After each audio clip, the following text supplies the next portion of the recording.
The big day is finally here on Great British Menu. For 9 weeks, the cream of Britain's chefs have been put through their paces. Oh, I need to do my glue the sausages. Not talking. Oh, you're getting aggressive there, eh? They've been scrutinised. You're sweating a bit there, chef. Happy with the colour of that? Where's the heads?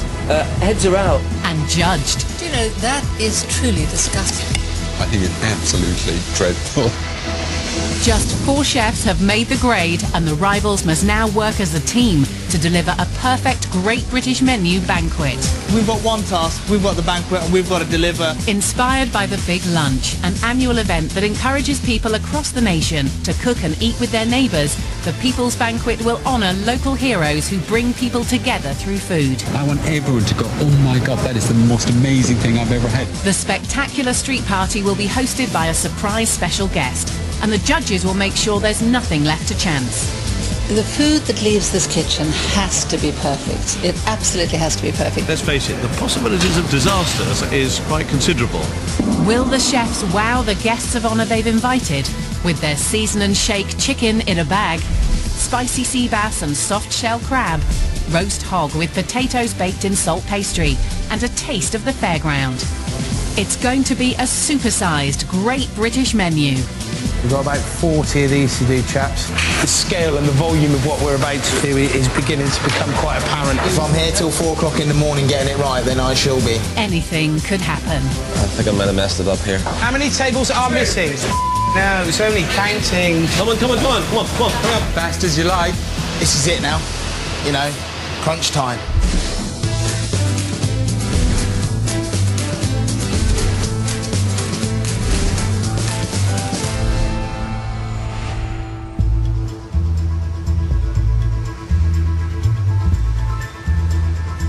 It's a couple of days before the banquet, and main course winner Tom Kerridge is going back to visit a group in North London who really inspired him during the competition. The Back to Earth food project, based in the Broadwater Farm Community Centre, provides affordable meals, warmth and companionship to local people. Tom was so knocked out by the work that Lucy and the other volunteer cooks were doing that he made them a promise about the banquet. I would truly love it if you could be there. If I get there, you're coming. When I first came here, I was inspired. I came away enthralled by the hard work that these guys put in for the whole community, and they do it for nothing, you know, and you just think it's a great opportunity for me to get these people to the banquet. You know, it's a chance to repay them. So having been promised an invitation, how would they react to Tom's news that they were actually going? Hello, girls. You better get your glad rags on. We're going to the banquet. Whoa! Oh my gosh! Yeah! I might need a bit of a help, and I know how good you are in here, so if you fancy popping along early, I could do with an extra pair of hands. And I promise that you'll have plenty of time to go and put your big posh frock on and do your hair and do whatever that girls do to make themselves look beautiful. We got deals, sorry.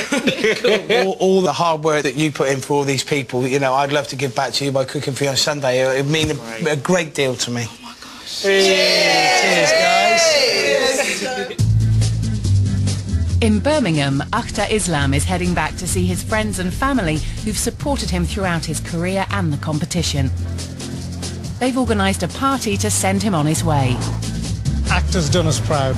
The least we could do is celebrate with him for a drink and wish him all the best for the banquet.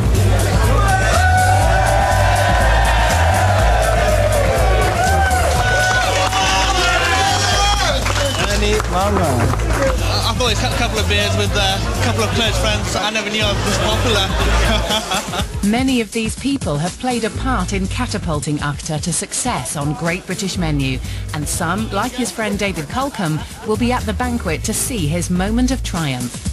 I am very proud, very humbled to be there on Sunday, and looking forward to it, to see him actually produce what he put a lot of hard work into. Let's just hope he's on time on Sunday. That's all I'll say. Otherwise, maybe I'll have to get in there and give him a hand myself. Aktar has struggled to deliver on time during the competition, and his fish dish for the banquet has to be perfectly cooked and on schedule. So his friends are giving him the ideal gift, a powerful alarm clock. This is something that I want to be kept on the side in the kitchen, and if you let me down, I'll kill you. I'm not going to let you down. I can guarantee you one thing, I'll be bang on time.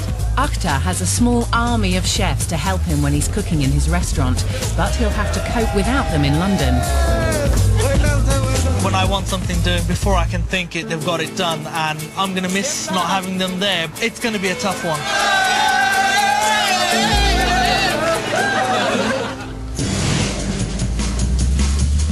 Back down in London, Tom has to get straight into the Great British Menu kitchen.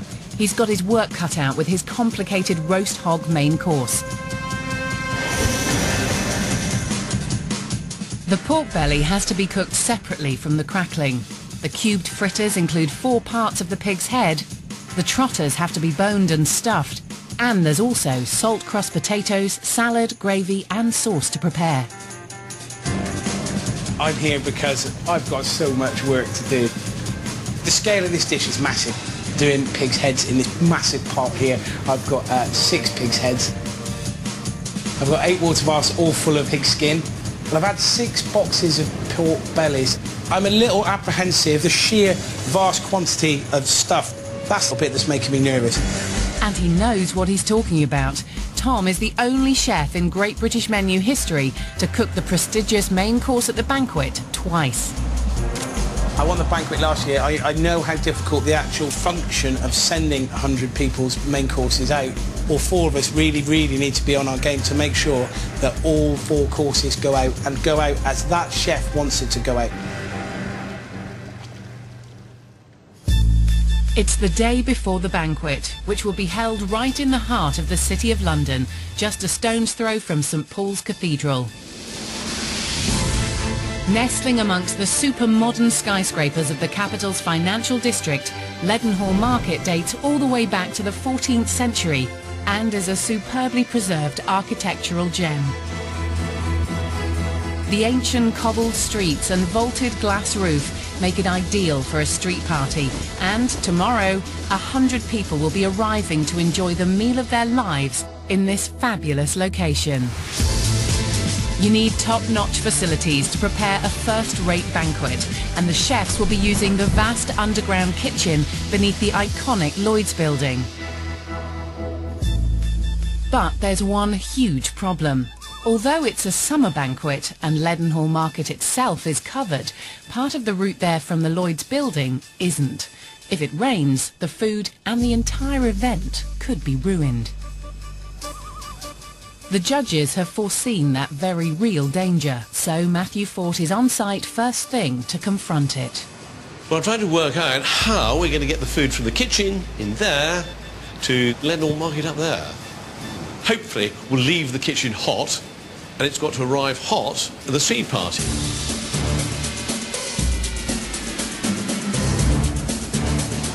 Half of the walkway is actually covered. If it is raining tomorrow, at least we've got protection, but the roofing stops and we go out into the outside world, and who knows what may be coming down then. And here we hit the wide open spaces, and it's beginning to rain. It's a worrying sign. If the rain persists over the next 36 hours, the chefs will be facing a nightmare. Well, it's exactly 1 minute, 22 seconds to this point here. The food has still got to get to the far end of the banquet down there, which is probably at least another minute.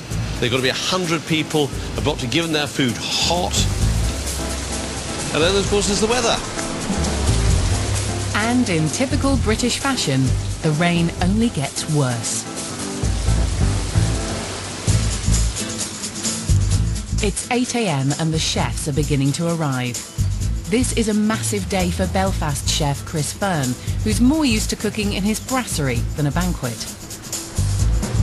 He won his way here with his innovative starter of season and shake coronation chicken, and his guests of honour will be coming all the way from his home in County Down.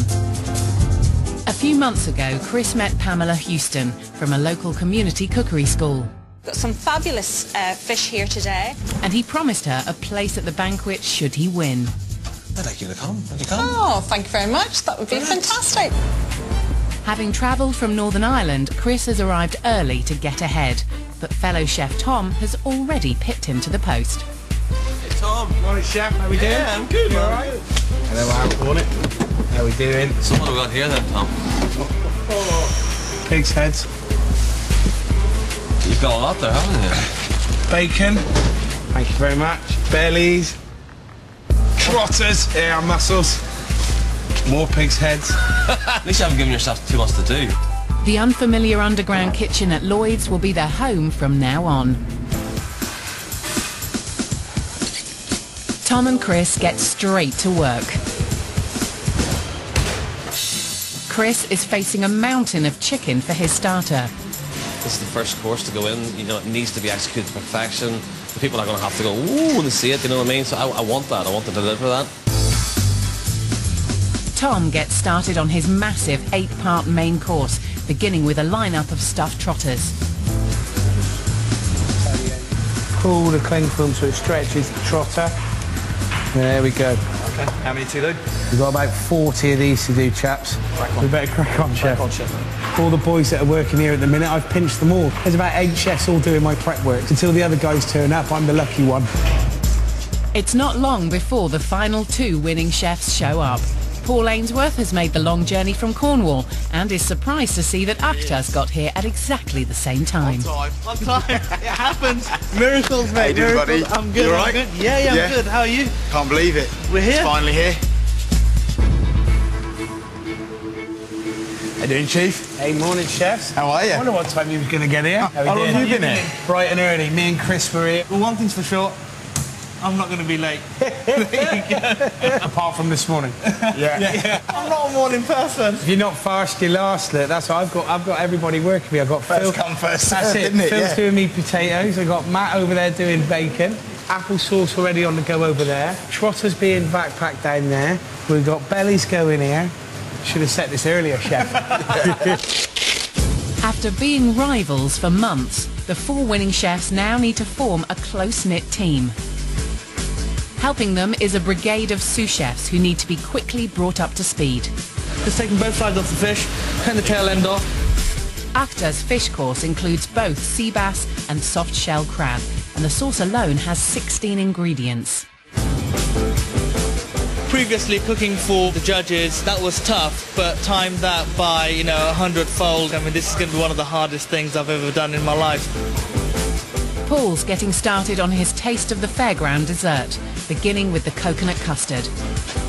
The combination of high gastronomy with incredible presentation made it a favourite with the judges, but now he's got his work cut out. Today, scaling it up to 100 in another new kitchen. Yeah, it's a massive, massive task. Paul's journey to the banquet began down in Newlyn. His grandfather, who Paul adored, was a fisherman, so he was keen to meet helpers at the Fisherman's Mission, run by Superintendent Keith Dixon. It's a place to meet, it's a place where people can be, where they're accepted for who they are, and they can enjoy good food. Ali Rowe runs the kitchen at the Mission, and Paul was so impressed with the work they do, he promised Keith and Ali a place at the banquet. Would you like to be my guest of honour? I'd be honoured. Me. I don't want to kiss, it's all right. Now Paul's one of the winning chefs at the People's Banquet, and even he can't quite believe it. Never in a million years did I imagine I was going to go all the way. I really, really didn't. I think my granddad would be really, really proud, and I really hope he's looking down and he sees this, because he would be so proud of this. He really would. Paul's success is also a win for Keith and Ali, and they're so thrilled that they've arrived early to wish him well. How are you? I'm very well. All right then. What a surprise. We brought you these. We're wondering if you'd be able to serve your taste of the fairground in these boats. Do you think you'd manage that? Yeah, I'll do my best. Fantastic. It's great to see you as well. Yeah, good to see you again. I'm and so you too. glad I got you to the banquet. I really am. Thank you. Take care. All right. See you later. I was really excited to be seeing the Fisherman's Mission at the banquet, but for them to sort of come in the kitchen and surprise me like that, and yeah, it's emotional. I don't know what to say. It's fantastic. I'm really, really touched. With all chefs labouring hard on their prep, Oliver Payton arrives on site. As a veteran restaurateur, he knows the presentation of the dishes will be key for the banquet. It's an important part of this year's brief.